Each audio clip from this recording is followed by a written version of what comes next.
All right, we're back live We're back. from outer space. We're back. I'm playing music and everything. All right, what you Coach, got on? I don't think you realize we're actually recording right now. What you got on there? I got that music. And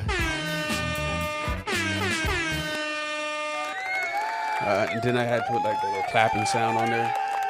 All right. All right, welcome everybody. We back from a brief interruption. My son decided he wanted to use the ice machine downstairs while we're recording. Not good. So if you ever have a podcast inside your house, make sure you tell everybody, be quiet. So Word. you can't say word. Oh, I can't. No. I can't say word. Too old. I'm too old to say word. Word. Word. No, Jeff Dunham had a dummy. It was called, oh my God, it was the black dummy. He goes, word. I ain't doing that. That's what he said. I got my own original word. He said, don't ever do that again. He said, Oh, I get it. Yeah, he don't said- do that. He said, I talk squeaks. Whatever. Anyway, Pretty good. yeah. Not even close. I have to see it. Yeah, you definitely have to see it. Again, welcome back, everybody. We took a brief intermission. I'm here with Coach Vint, the founder of The Pit, and we're basically introducing ourselves to America and what we do, who we are, why we are what we are, and what led us to this. I can start with myself, and I will tell you, I grew up in Washington, D.C.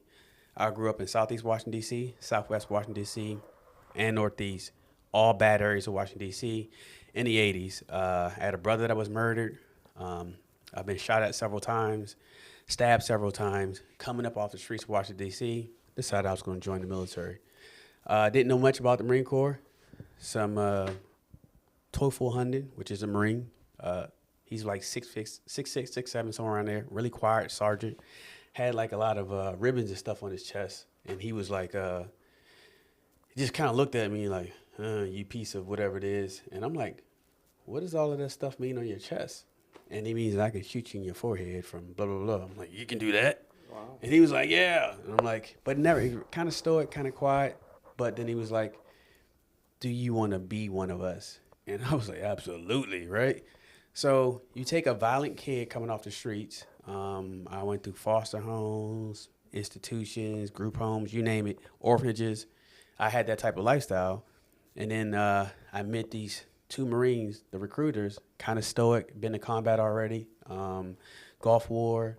They're kind of hardened by that stuff. And you can see the hard look on their face, especially as a kid growing up, the way I grew. You knew some people who were hard and some people who were fake. Those guys were hard, but didn't say much. So anyway, they convinced me to do the delayed entry program. Waited a year, and the recruiter had to save me a bunch of times, trust me, because I got kicked out of my mother's house, get in trouble, blah, blah, blah. So these guys, they brought me in, so I joined the Marine Corps. Joining the Marine Corps, go through the ranks from private all the way up to rank of sergeant major. And all of that training, my upbringing, has fast-forwarded me now to the physical intensive training course. I can go into detail about that, but that's not really important right now. But America, you need to understand who I am and also who Coach Vint is. So Coach Vint brought me along, showed me like Coach Savari, right? Harlan. Yep. Right, his routine, how he taught him how to use the physical intensive training program. But it was called Farm Fit when I first met him. And he sent me through the routine, and then he said, okay, Reggie, what would you do if you were actually doing like the whole, the PIT program? So I brought a lot of the grit, determination from growing up in the streets of Washington, D.C., and I also brought a lot of the grit and determination of training Marines, going to combat, good order and discipline, day in and day out, being mentally tough, being able to fight the enemy before the fight even begins, and it was all mental. So then I'm like, okay, how do I take that type of training, that background, and you bring it forward to where you can you can mold young men, you can mold a community, how can you change environments, how can you take all of that, what you've learned, which would be me coming from that background, and pay it forward and give it to today's youth and young adults and older alike. It doesn't matter. And so it's been a process of eliminating the death, murder, kill type stuff to, hey, you're a daggone warrior. Hey, we're going to freaking train like warriors. You're an athletic warrior, but you're not like the whole military hood type thing. So in a nutshell, that's who I am. I'm a father of 4, grandfather of 5. And I just want to do good by my community. Not bad by my community, good by my community. And pretty much I want to pave the way for tomorrow. But I couldn't do anything like that without the physical intensive training course. It's like next to impossible because out there you're naked. You can't hide. You can't lie about how great you are. Mm-hmm. You can't say your abilities was yesterday. It matters today what you can do. And if you can't perform like everybody else can perform, what wisdoms, what skills can you bring back from yesterday and teach us, even though you can't do some of those things, but you have to participate. So the physical intensive training course to me is like the mecca of bonding. It's the mecca of passing wisdom. It's the mecca of, oh man, I've been on the couch for like 2 years and, you know, I lost all of it. But it's the mecca for a new beginning. And it's also the mecca for like the 70-year-old woman that we have. We call her Mama, codename Mama, but that's not her real name, but she's Mama to all of us. Faith. Yes. She's Faith, Mama. Faith, that's right. She's awesome. So now, America, that's pretty much who I am, and that's what I bring to the physical intensive training course. And Coach Vent has a different story, but we all reach to the same place. Different age, different era, but we might as well be 2 peas in a pod, might as well be brothers. I know we're not the same race. Forget about that part. But our mentality is the same. We think the same. Not that we want everybody else to do it, but you put 2 people like us together, and then we got Coach Troop, Jermaine, and now we're trying to train more coaches to do what we do, to bring up the pit and also bring up their community. So that's me in a nutshell. Coach, what do you got? Wow, he's putting me on the spot with all that candidness and amazing story, Reggie. Reggie, it's once I heard Reggie's story. First, I saw him train.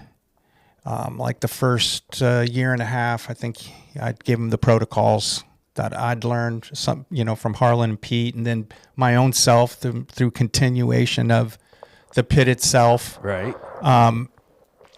But when I got with Reggie and we started training and we got to that point and I said, hey, Reggie, you take and you be the pit boss. What would you do with this? And now it's been another year and a half, maybe, or longer. Right. And I saw that all coaches need to pay attention to Reggie. Myself, I was paying attention and I was running in the crew. So Reggie became my coach. I'm like, you take the lead. You push me. Once I saw what he could do, I was like, yeah, you go ahead and beat me up, push me around. And I'll bring up the back, or I'll bring up, I'll train. So after, I've always had fitness goals. I still have fitness goals, and I still have training goals. Really, I trained for a purpose always, to win, to get to another place. Right.